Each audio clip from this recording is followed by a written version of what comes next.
Hello and welcome to the fourth part in a series of videos where I show how I've painted some Titans from Games Workshop's Adeptus Titanicus game in the colour scheme of Legio Mordaxis.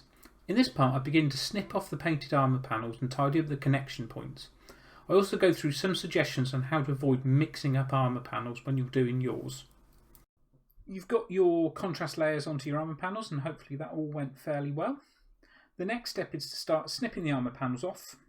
We'll prepare them and then we'll get them ready for the next step, which is markings and things. One tip that I was given with doing my Titans was to, at this step, work on one Titan at a time.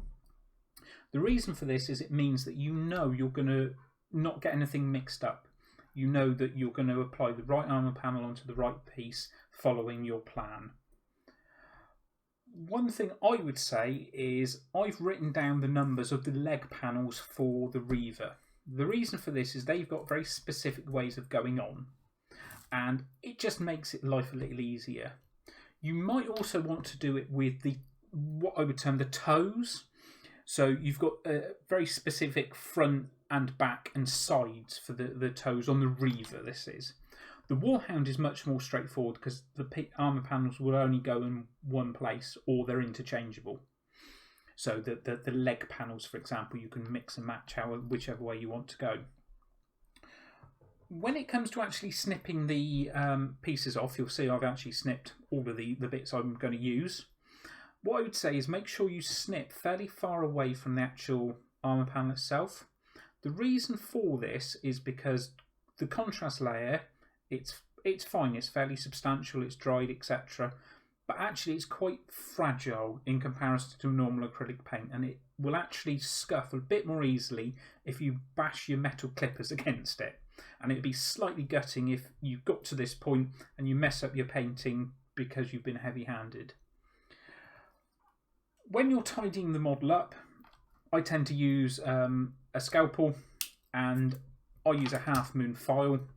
Literally, you snip it off, you cut away the actual lump of sprue that's left, file it down, and then I tend to scrape my knife down just to get it nice and smooth and get rid of any potential file marks.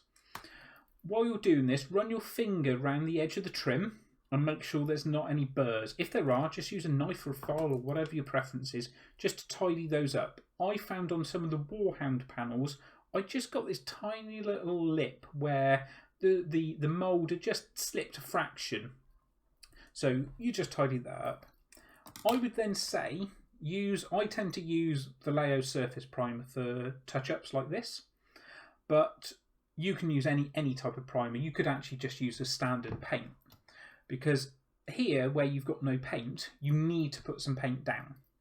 So literally all you need to do is get an old brush and just paint along, and any bits that you've tidied up with that have had a burr, just do those as well. And that actually is it. Go through, do all of the panels that you need for the one Titan, and then what I would suggest is you watch the next couple of videos and do those, and then come back to this one, do the next set of panels and follow suit. Hopefully I didn't bore you too much with this part. Part 5 is much more interesting, where I talk about how to apply markings onto the armour panels and apply some stripes onto one of the Reaver legs. I'd love to hear from you, so please leave comments or questions below and feel free to subscribe to my channel or follow me on Twitter or Instagram.